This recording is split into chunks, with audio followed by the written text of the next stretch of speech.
Hello, many thanks for joining us. I'm your host, Akalu Bakane. My guest today is Professor Anne from Canada. Today we are going to discuss about USA decision to impose visa restriction on Ethiopian officials. Introduce yourself, Professor, in detail.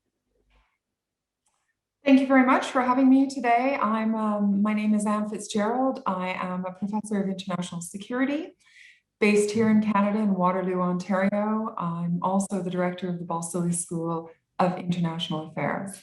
How do you see USA visa restriction on Ethiopian officials? Well, we knew that the US position was hardening, and we knew that different noises and sounds were being made over the past few weeks. We could also see statements and comments being produced on social media, all of which served as precursors to the statement. Look, we wouldn't expect Ethiopians to be celebrating this news. It's not good news, and I suspect that many people will also be questioning the evidence base that was used to inform this policy decision and to support this measure, as well as other key decisions being taken by the administration. But practically, how is this going to affect Ethiopia and Ethiopians? And this is not so much in the detail of the visa restrictions, but what else may be attached to those restrictions. So travel-wise, I don't think there's a lot to lose. Many Ethiopians will not be traveling at the moment. Indeed, nobody is really traveling a lot at the moment because of the COVID-19 pandemic. And it will be the officials that will be most affected by this. Also, it's not even totally clear who will be impacted. There doesn't appear to be any names listed on the restriction, which also makes one wonder if this is leaving the US to have full discretion over how and to whom these restrictions will apply. And in some ways, you almost need to walk down to the US embassy and apply for a visa to know whether or not you are on the list. So the biggest impact, I think, will be fears that this is a first step forward towards further restrictions, like IMF measures, World Bank measures, bigger tools of intervention used by the international community. And in all these tools, there is a big US voice. So I would say that it's not good news. The immediate impact won't be significant, but there is vagueness in the detail and uncertainty in prospects, and more specifically, what is attached to these measures that is more concerning. Why do you think America put such pressure on Ethiopia? I think it was clear at the very early stages of the conflict that some Western powers were staying more quiet and not rushing to judgment than others.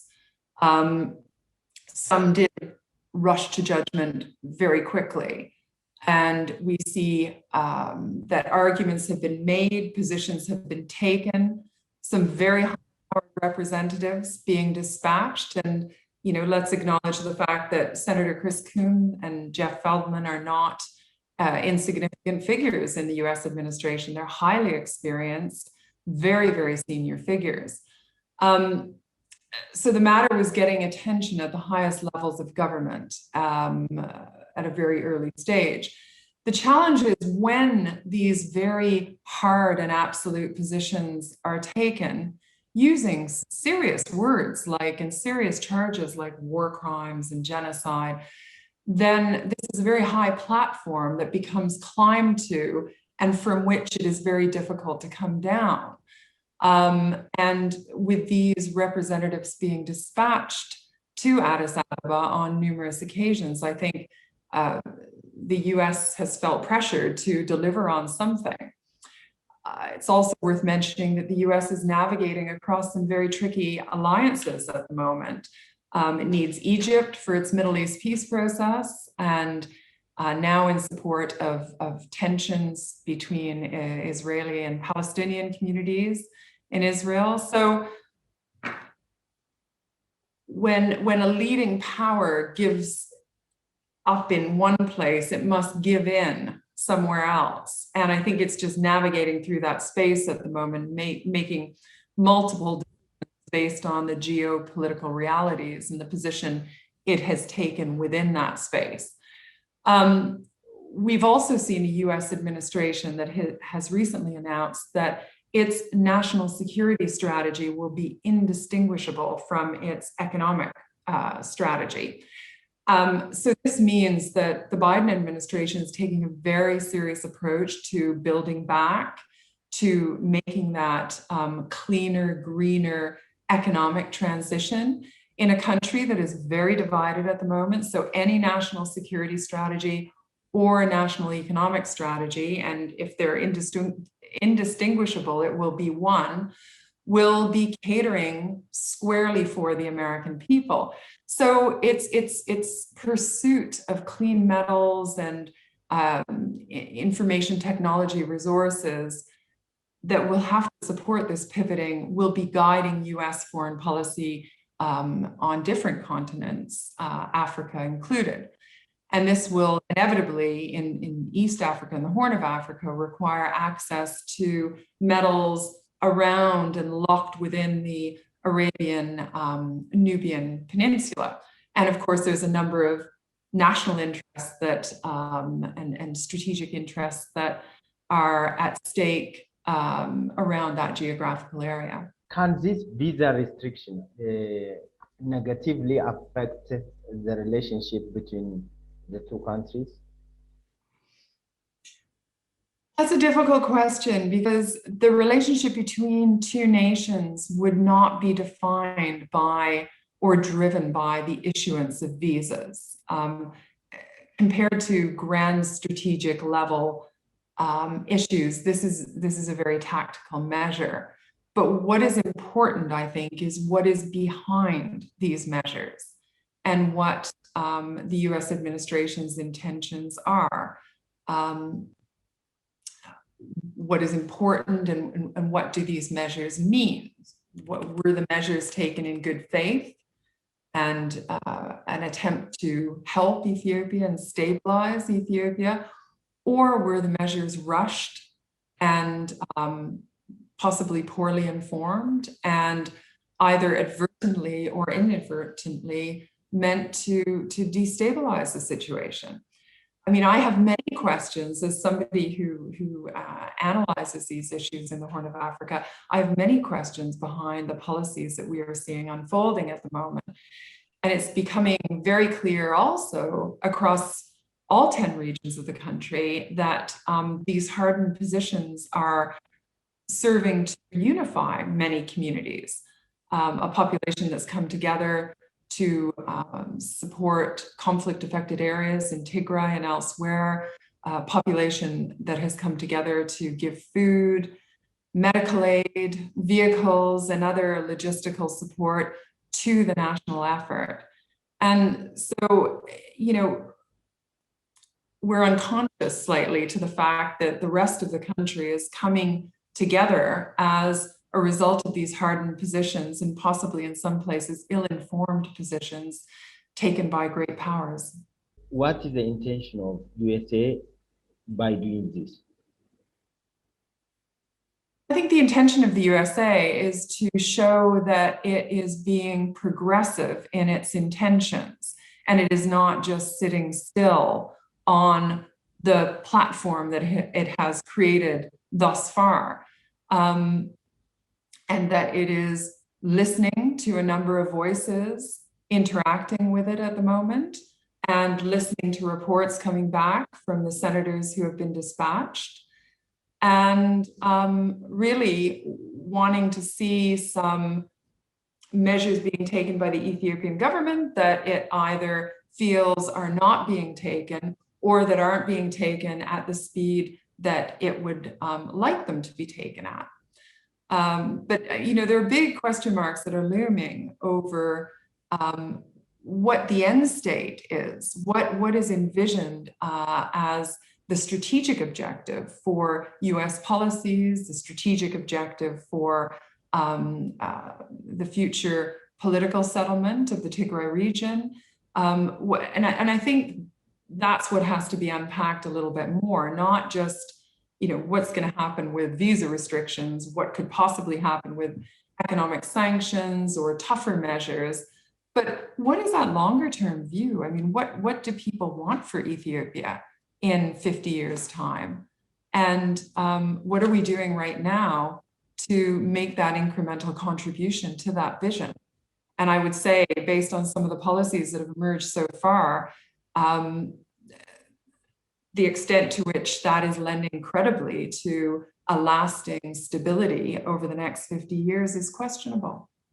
How you assess U.S. intervention in internal affairs of several countries? You know that what happened in Iraq, you know that what happened in Syria, you know that what happened in Yemen, in Afghanistan, and also the blacks are killed in America. Gosh, we would need a whole day to talk about this question. Look, it's a well-known fact that interventions such as Libya and Syria have not been great successes and certainly have not produced lasting solutions. And we also have to remember that the use of the military and military interventions are very incomplete in terms of bringing about a lasting peace. The military is one enabler of many enablers to lend support for not just security and stability, but also ongoing resilience, national resilience of a country, of a region. The use of the military addresses conflict in the short term. And sometimes, as we've seen in the research over the years, the tools that are used to end conflict are sometimes incompatible with the tools used to, or the tools required to sustain peace. You need humanitarian efforts, you need political efforts and political support, and those efforts need to be based on well-informed and well-trusted teams, and also a commitment to stay the long game and not just parachute in and out. We've recently marked 20 years of conflict in Syria with no solution in sight. We see US troops pulling out of Afghanistan with uncertainties about the future looming, and the Taliban already taking hardened positions in communities across the country. So we've seen a great deal of human suffering as a result of these interventions. And it's, for me as a professor of international peace and security, it's a reminder that we have certain tools in the toolbox supporting peace and security, which sort of go to one side of the spectrum or the other. So we've got measures like expressions of consternation, support, concern at one end. And then at the other end, we've got military intervention, economic sanctions, very harsh measures that have a huge detrimental impact on the population and human suffering. And we don't work very well in that middle space. So space that caters for political reconciliation, mediation, dialogue, democratic transitions. We've seen the world come behind leaders like Aung San Suu Kyi in Myanmar, the leader in Ukraine, Zelensky. We see how the community came behind Prime Minister Abiy Ahmed. And then in all these cases, things get messy, and our toolbox for international peace and security sees its limitations. So in some ways, we need that toolbox retooled. We can't just use tools that destroy countries or bring suffering based on harsh economic sanctions. These never have positive outcomes. We need to see more being done, for instance, with civil society, dialogue, forgiveness, or we will just risk seeing more conflicts based on victor and vanquish politics play out. So we call for democratic transitions, but let's do more and let's tool ourselves better to manage these transitions. And let's also acknowledge that these measures do not hurt leaders by any means. It's the youth, the population, the marginalized groups, et cetera, across the country who really suffer. You know, what's happened in Ethiopia over the past 9 months will inevitably have repercussions and setbacks over the next 5 to 10 years. So such policies can also bring further insecurities like mass migration, terrorism, violence elsewhere, and further conflict. So, you know, we haven't seen good things come from these very harsh measures that are not balanced with efforts to see about legitimate, sustainable political settlements. Several USA senators are opposing Joe Biden administration pressure on Ethiopia. How do you see this? Yeah, I listened to Senator Inhofe's speech that he gave, and I thought that his voice was a voice of reason, a voice of experience, a voice of professionalism as well. Why professionalism? Because professionalism sees analysis based on the veracity of data and therefore the integrity of reporting. And I think such voices are really important and should be encouraged. And moreover, such voices should be encouraged reporting on the issues moving forward. Sadly, similar to many of the policies of government, many of the media outlets reporting on issues concerning Ethiopia at the moment appear to be very lopsided. And the evidence base for some of this reporting is, in my view, very questionable. We've all seen photos posted on social media, which have been proven to have been taken elsewhere, not even in Ethiopia, but in other countries.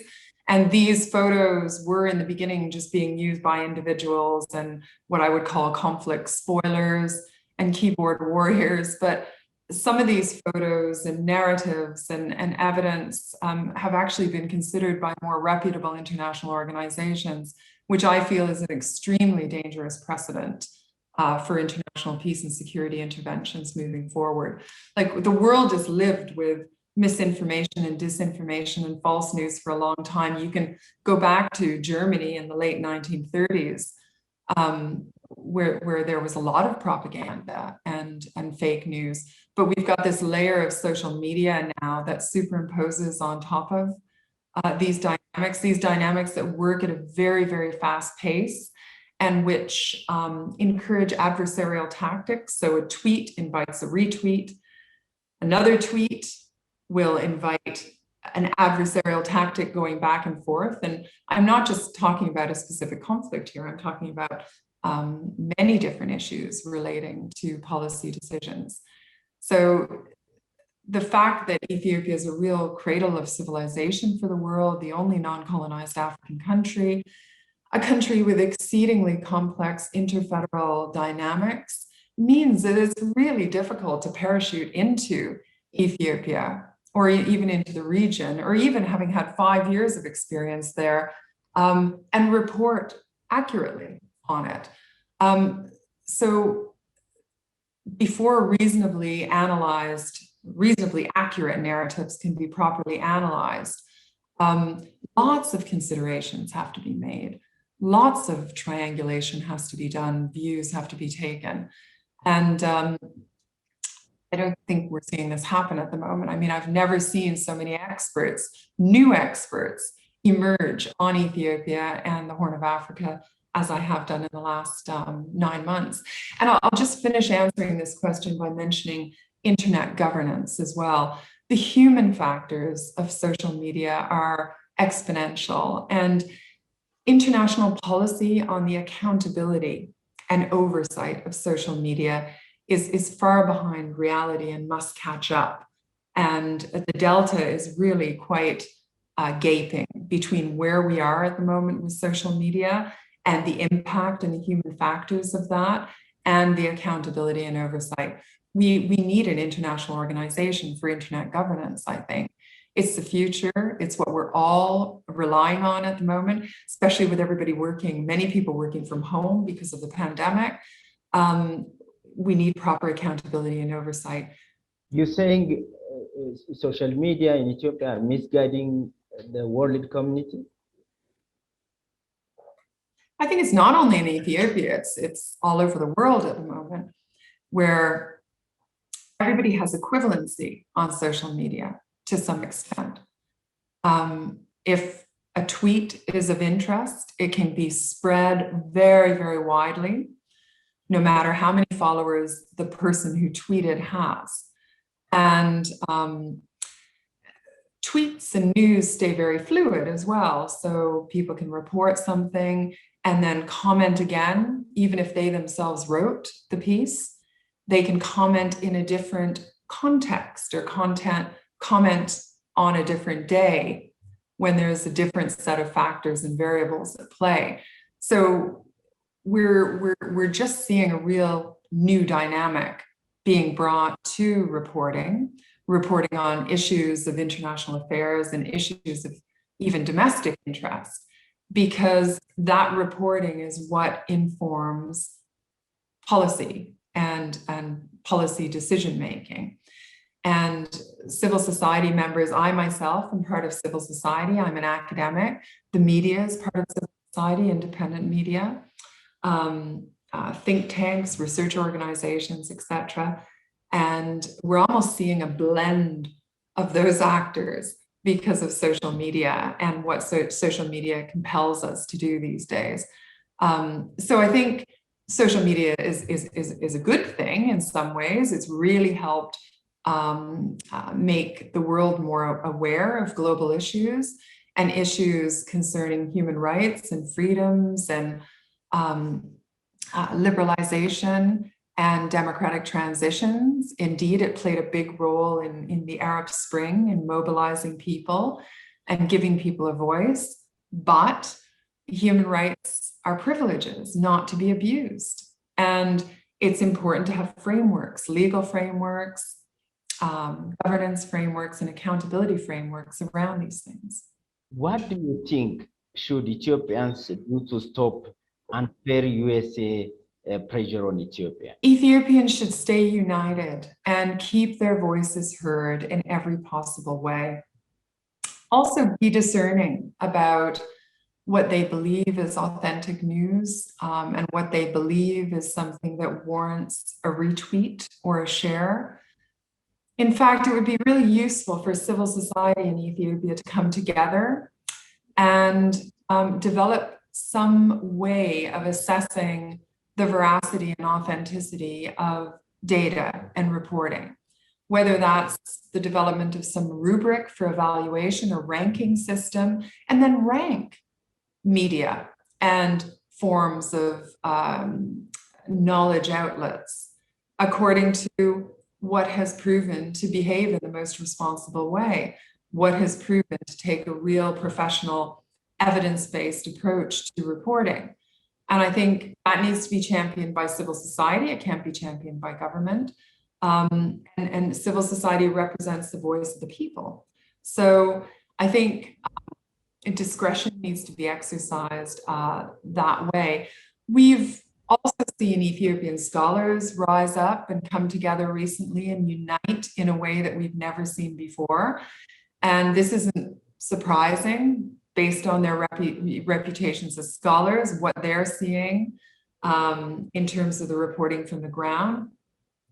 So the facts are important and the truth is important, and keeping an interest and a demand for the truth is critical. So my message to all Ethiopians would be to continue standing for the truth. Truth will always prevail when things are messy and things appear to be unclear.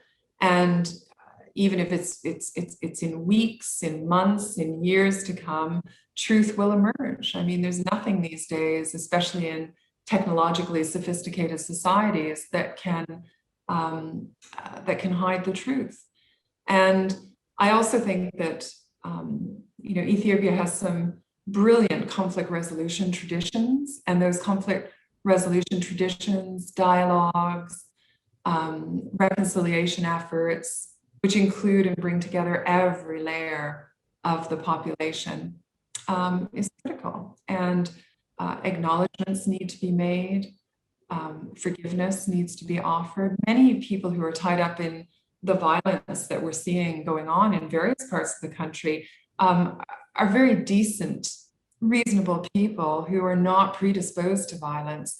They've just found themselves caught up in circumstances that have, in most cases, not been of their doing or their choice. And we need to think about the Ethiopia that we all envision for the next 50 years, and government included, and government needs to think about the next stepping stone in building that Ethiopia that it envisions. So breaking it down into bite-sized chunks, increments, being very honest with the population about what the priorities must be at the moment and why, and communicating really clearly with the population. So I think this is something that the government hasn't done as well as it could have done. And there's still time to put something together. This is a country of over 110 million people. And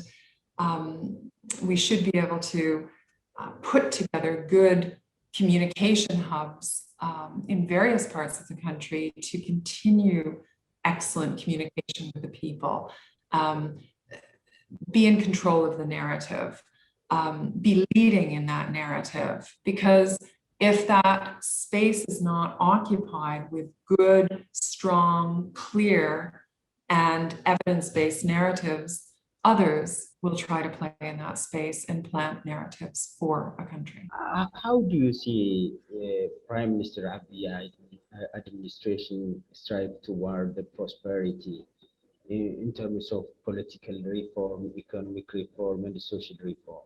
The government of the day has a number of issues on its plate at the moment that is almost forcing it to take more of a bandage approach to policy making and decision making, rather than stay on a strategic track that is a little bit unaffected from the margins and the sidelines. The government has implemented political and social and economic reforms over the last 3 years. I think what's sad is that some of these reform areas have not been able to make as much traction as they should have, and what was certainly probably envisaged by the government, because of different disturbances in various parts of the country, particularly in the Tigray region. So,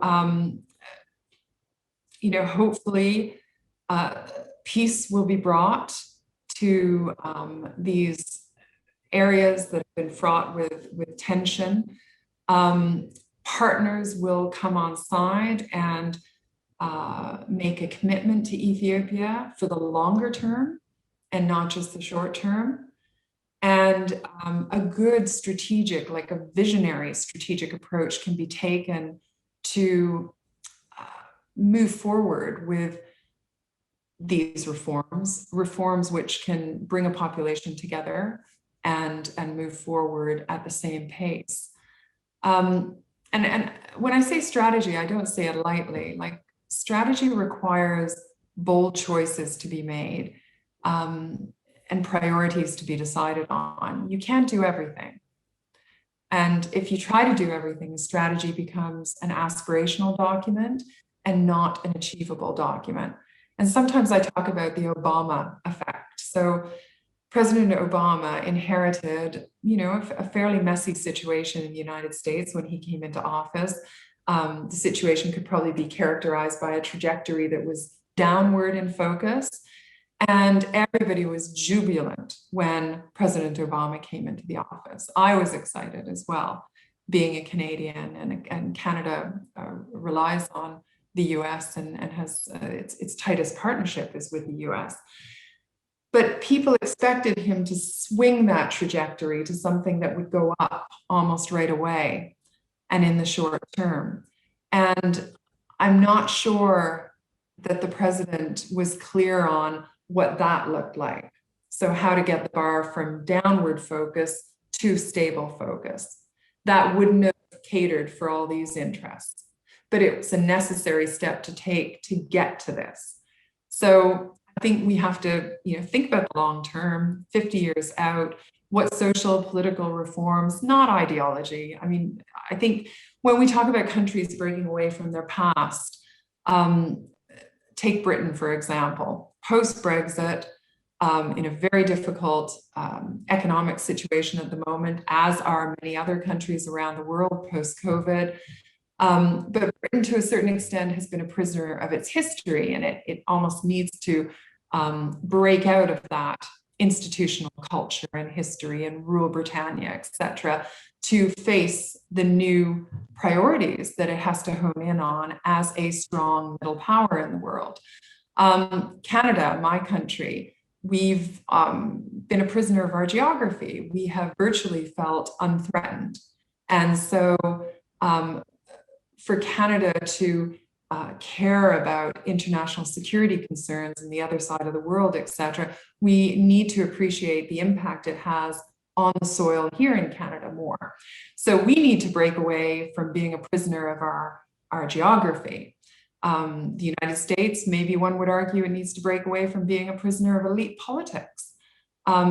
Maybe some would argue that Ethiopia needs to break away from ideologically driven policies and practical strategic visions instead. I think giving voices to all the different regions and not just maintaining 4 powerful regions with political voices is a good thing. It's a good reform. I think more in terms of social reforms and most definitely security reforms also need to be taken forward. The regional security architecture, in my view, is unsustainable.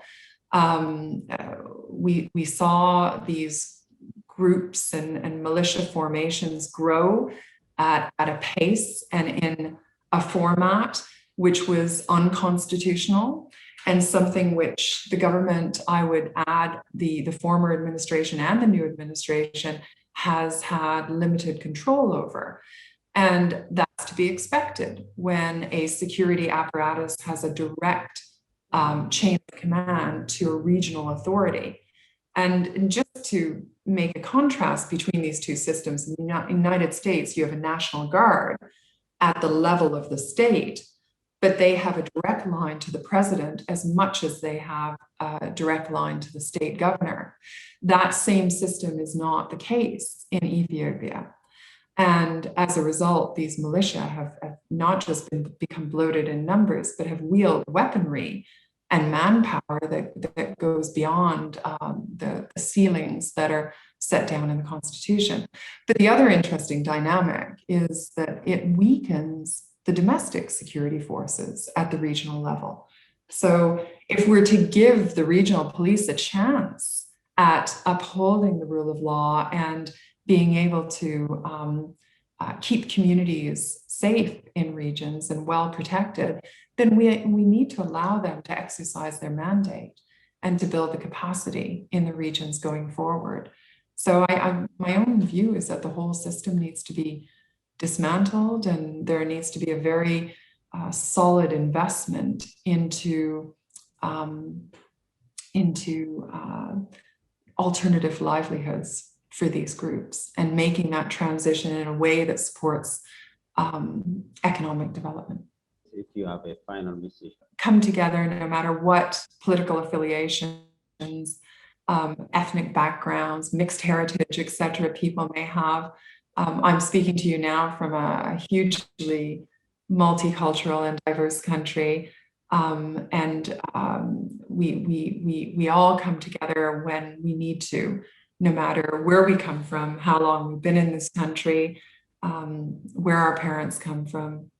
And I think this is what needs to happen in Ethiopia at the moment. We're seeing even the opposition come together in coalition for the good and the health and the prosperity of the country at the moment. Stay hopeful, stay faithful, show the rest of the world that you are together and that you will continue standing for truth, come what may. Thank you, Professor. Thank you very much.